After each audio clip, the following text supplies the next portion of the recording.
रुक जा मंगल, ये पौधा हमारी शक्ति है, इसे छूने की हिम्मत मत करना। जो लालच में अंधा हो जाता है उसे हमेशा सजा मिलती है। मंगल डर गया और कुल्हाड़ी फेंककर भागने लगा, लेकिन अचानक उसके पैरों में जकड़न हुई और वो जमीन पर गिर पड़ा। मंगल चिल्लाते हुए बोला, मुझे छोड़ दो, मुझे छोड़ दो, मैं कुछ नहीं करूँगा, मुझे छोड़ दो, मुझे छोड़ दो, मुझे छोड़ दो।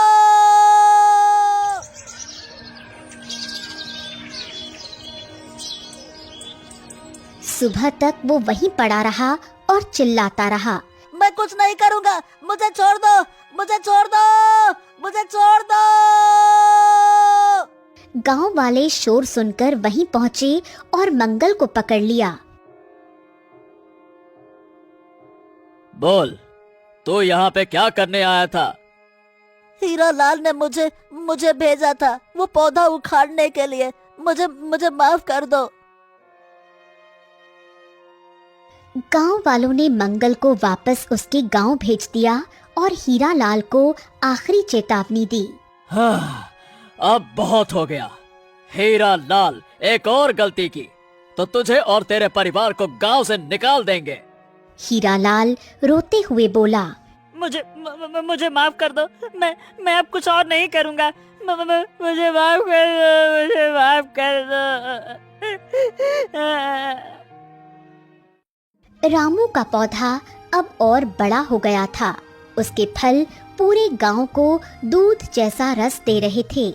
गांव में खुशहाली लौट आई थी। लेकिन एक रात रामू को फिर से सपना आया। रामू, हमारा आशीर्वाद हमेशा तेरे साथ रहेगा, लेकिन ये पौधा सिर्फ शुरुआत है।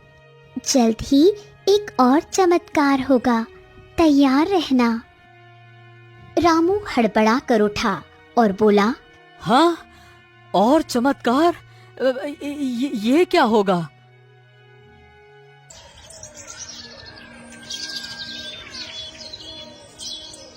अगली सुबह रामू गौशाला गया।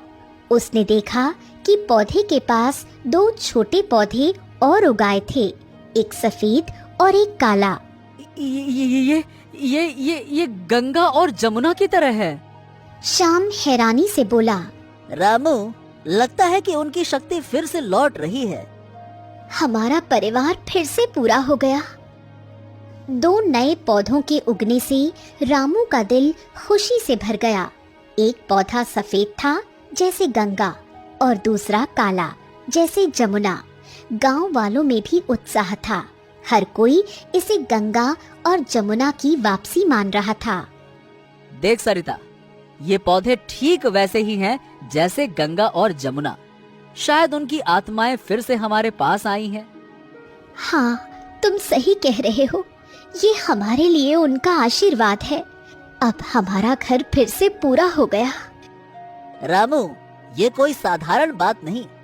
इन पौधों में भी वही जादू हो सकता है। हमें इन्हें संभाल कर रखना होगा, है ना? रामू ने दोनों पौधों को पानी दिया और उनकी देखभाल शुरू कर दी। रामू पौधों को पानी देते हुए, तुम दोनों पौधे मेरे गंगा और जमुना की निशानी हो। मैं तुम्हें कुछ नहीं होने दूंगा। अब मैं उनको तो नहीं बचा पाया, पर तुम्हें मैं सारी बुरी नजरों से सुरक्षित रखूंगा। हाँ। उधर हीरा लाल के घर में सन्नाटा था। मंगल के नाकाम होने और गांव वालों की चेतावनी के बाद वो टूट चुका था, लेकिन उसका लालच अभी भी जिंदा था। तभी हीरा लाल अपनी पत्नी से बोला, माया माया माया, ये ससुर मंगल भी हार गया, लेकिन मैं हार नहीं मानूंगा। वो पौधे रामू की ताकत है ना, तो उन्हें खत्म करना होगा। हीरा लाल, अब बहुत हो गया। हम अंधे हैं, बेबस हैं। क्या अभी भी लालच नहीं छोड़ेंगे? माया सही कह रही है हीरा लाल। तेरे चक्कर में हम भी बर्बाद हो गए। अब चुपचाप जीने दे बची कुची जिंदगी। क्यों परेशान कर रहा है? नहीं, मैं रामू को जीतते देख ही नहीं सकता। एक बार आखिरी कोशिश और करूंगा। हाँ। हीरा लाल ने अपने पुराने दोस्त को याद किया, जो जंगल में रहता था और जड़ी बूटियों का जानकार था। उसका नाम था भैरू।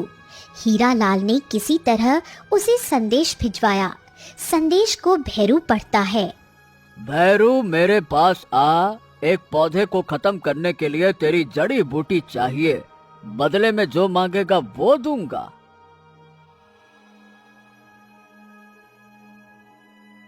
कुछ दिनों बाद भैरू गांव में आया। वो एक रहस्यमयी आदमी था जिसके पास एक छोटी थैली थी जिसमें जहरीली जड़ी बूटियां भरी थी। गांव वालों को उस पर शक हुआ, लेकिन कोई सबूत नहीं था। शाम को फिर ये बात गांव वालों से पता चली। वो तुरंत रामू के घर गया और उससे पूछने लगा, रामू, अब ये भेरू कौन है? मुझे लगता है कि ये हीरालाल की नई चाल है।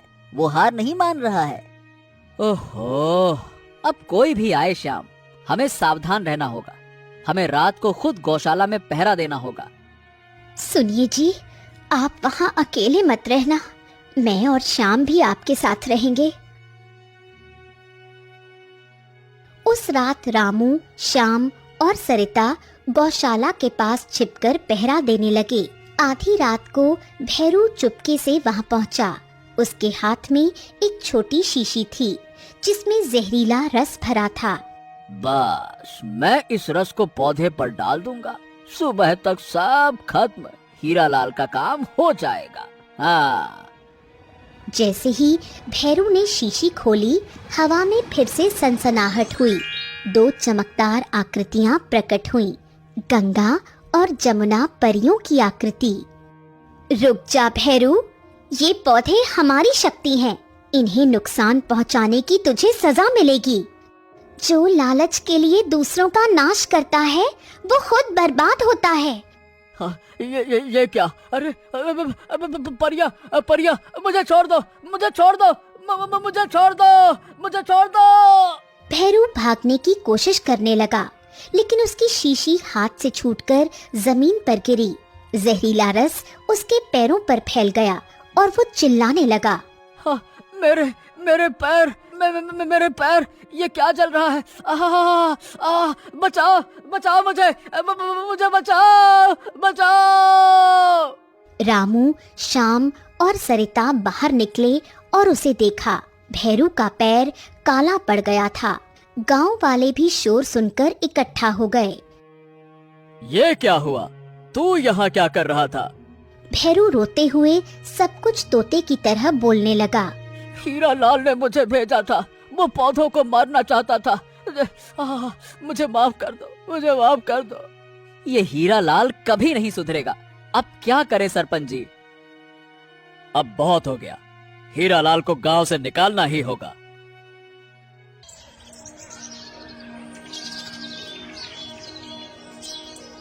अगले दिन गांव वालों ने हीरालाल, माया और कालू को गांव से निकालने का फैसला किया। भैरू को भी उसके जंगल वापस भेज दिया गया। मुझे माफ कर दो, मैं कहीं नहीं जाऊंगा। मैं अंधा हूँ, कहाँ जाऊंगा मैं? इस गांव के सिवा मेरा कौन है? हमारा क्या होगा? ये सब तुम्हारी गलती है हीरालाल। मुझे अकेले छोड़ दो, मैं इनके साथ कहीं नहीं जाऊंगा। तुम्हारी सजा यही है। अब गांव से बाहर जाओ। हीरालाल, माया और कालू को गांव की सीमा तक छोड़ दिया गया।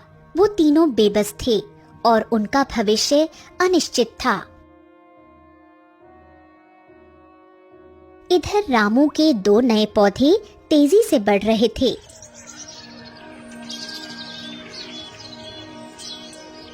एक दिन सुबह उन पौधों से अचानक 2 छोटी गायें प्रकट हुईं, एक सफेद और एक काली। रामू उठा और पेड़ों को पानी देने गया। वो देखकर हैरान हो गया और अपनी पत्नी को चिल्लाते हुए बोला, सरिता, सरिता, ये देखो, गंगा और जमुना है। ये वापस आ गई। सरिता! क्या हुआ जी? चिल्ला क्यों रहे हो? सरिता आई और देखकर खुश हो गई। उसने श्याम को भी आवाज लगाई जो पहले से उसके घर में बैठा था।